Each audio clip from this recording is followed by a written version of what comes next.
Need your daily dose of Formula One news? Look no further. In this video, we'll explore all the latest Formula One news, from rival drivers making fun of Ferrari's strategy to Daniel being shown the door by McLaren. Whether you're a casual fan or a die-hard supporter, this is the video for you. So buckle up and let's get started. Starting us off, F1 trio caught on camera mocking rival says it all about fresh Ferrari shambles. Ferrari's strategy keeps making mistakes. Max Verstappen, Lewis Hamilton, and George Russell laughed together at the Hungarian Grand Prix, which made their competitors laugh. Charles Leclerc was hurt again because Ferrari made a bad strategic choice. They put their best driver on hard tires when he was fine on mediums. Leclerc would have liked to stay out longer and do a shorter last stint on the softer tire, but he had to fight with the hards, which didn't grip well. In the end, he finished a long way back in 6th place. His teammate Carlos Sainz came in 4th, and Max Verstappen, who started in 10th place, jumped all the way to 1st place. Hamilton and Russell, both of Mercedes, came in 3rd and 4th. In the green room for the podium, the three were surprised to hear that Ferrari put Leclerc on the hard tire, which they found funny. Hamilton could be heard on the broadcast asking, "Ferrari was on the hards?" Russell and Verstappen both laughed and just said, "Yeah." Leclerc was angry after the race and said he didn't understand what his team did. "I felt very strong and very comfortable on the mediums," Leclerc said. "He was leading the race and looked like he was going to win until he made an unexpected pit stop to switch to hard tires. I didn't want to come in, and I didn't know why I was. That made no sense to me." Next, what's all the news about McLaren replacing Ricciardo? The strange things that happened with Alpine Junior Oscar Piastri seem to prove that McLaren wants to replace Daniel Ricciardo with another Australian. Zak Brown, the CEO of McLaren, seems to be waiting for his star driver to walk away from his contract so that he doesn't have to pay a big fine for breaking it before it ends at the end of 2023. Ricciardo has exit clauses in his contract, but the 8-time race winner is clearly not willing to die on the sword to help Brown get out of a legal mess he made for himself. ESPN has heard from more than one source that Piastri has signed a deal with McLaren. Even though the details of that deal aren't clear yet, Brown seems determined to get him into the team's race car. "I will not be racing at Alpine in 2023, Piastri said, showing that he sees his future with McLaren and not with Alpine. The fact that Piastri's tweet got so much attention for a driver who hasn't even driven a Formula One car during a Grand Prix weekend yet says a lot about how well thought of the 21-year-old is. Piastri won Formula 2 and has an outstanding record at the junior level. He's thought to be the best driver to come out of F1's feeder series since the class of 2019, but all he's done in Formula 1 is test drives in F1 cars, most of which were paid for by Alpine. Oscar Piastri is thought to be the best young driver who isn't already in F1. Even if McLaren can get Piastri, it's not clear that they'll be able to, because Alpine is clearly ready to fight to keep their young star on the team and driving for them in 2023, no matter how bad the events of the last 24 hours may have made the relationship. When Alpine said that Piastri was getting a promotion, they were stating their legal position that they have no doubts about where he has to race next season because of his contract. The FIA Contract Recognition Board will make that decision, and it could take a bit of time to figure out. No matter how it turns out, it seems like McLaren's position is clear, and it's hard to see how their relationship with Ricciardo will change from here on out. Well, I think Ricciardo deserves better. Ricciardo deserves better. How Brown and McLaren have treated Ricciardo over the past 6 months says a lot about them. Ricciardo is the only McLaren driver to have won an F1 race since 2012. He has been the first to admit that his performances have not been up to the standards he set at Red Bull and Renault, but it seems like he's being used as a scapegoat to hide bigger problems at the team. So even though Ricciardo has been having trouble, and Norris, who is likely the best of his generation but hasn't won a race yet, has been doing much better in the other car, the bottom line is that McLaren has made yet another car that doesn't impress and doesn't do well.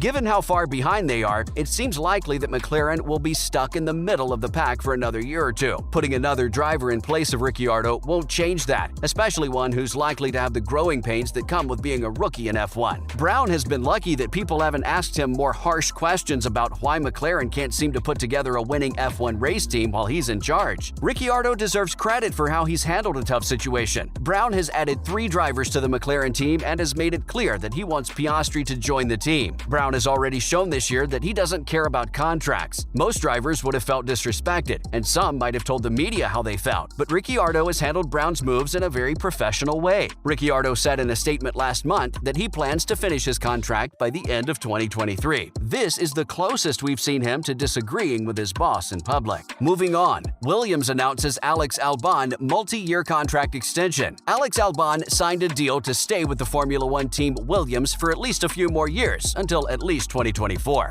Albon took over for George Russell at Williams this year. He had been without a race seat since he was fired from Red Bull in 2021. He'll keep playing for the team for at least 2 more years. Albon made fun of Oscar Piastri's tweet from the day before when he told the news. Albon is thought to be one of the best young F1 drivers, and his return to Williams this season was seen by many as a well-deserved second chance for the 26-year-old. Williams boss Jost Capito said, "Alex is a tremendous driver and valued member of Williams Racing, so we're thrilled to be able to confirm that we will be working with him on a long-term basis. Alex has a lot of skill and has learned a lot that will help the team do better in the future. He's a fierce competitor, has proved a popular and loyal team member, and we are delighted that he'll provide a stable base for us to continue to develop in this new F1 car era," said the team's manager. The future of Albon's teammate Nicholas Latifi is still not clear. Piastri had been trying to get the seat earlier in the season, but now it looks like it will go to Nyck de Vries, a Formula E driver who is backed by Mercedes and who practiced for Williams before the Spanish Grand Prix. Logan Sargent, an American driver who will do a practice session before the U.S. Grand Prix in October, has a small chance of replacing Latifi. This season, Sargent is in Formula 2, which is a series that prepares people for F1. Finally, Alpine learned of Fernando Alonso move via Aston Martin's press release. Fernando Alonso's decision to join Aston Martin next year wasn't made public until Monday morning, when the British team sent out a press release. Sebastian Vettel will be replaced by Fernando Alonso next year. Alonso signed a multi-year deal, even though Alpine had an offer to extend his contract. In the days before the Hungarian Grand Prix, Alonso played down rumors that he would switch teams, but the morning after the race, he confirmed that he had signed with another team. This caught Alpine by surprise. Alonso is in the last year of his current deal with Alpine, but the two sides were talking about extending it. He told the media on Thursday that he planned to stay at Alpine, but Zoffner said that the one-year contract with an option for another year was the biggest problem. Alpine was sure that Alonso was going to sign that deal soon. Zoffner said that his last talk with Alonso in Budapest made him sure that that was what would happen. Zoffner also said that he hasn't been able to reach Alonso since the news came out. He said, "On a boat, I think, in the Greek Isles somewhere." Zoffner also said that he got a lot of calls from other drivers asking about Alonso's seat. Oscar Piastri, a junior driver for Alpine, seems like the most likely person to fill the seat, but recent talks between the Australian and McLaren have made it unclear what his immediate plans are. Unfortunately, that's all the time we have for today. Make sure to subscribe for more great Formula One content. Till next time, cheers!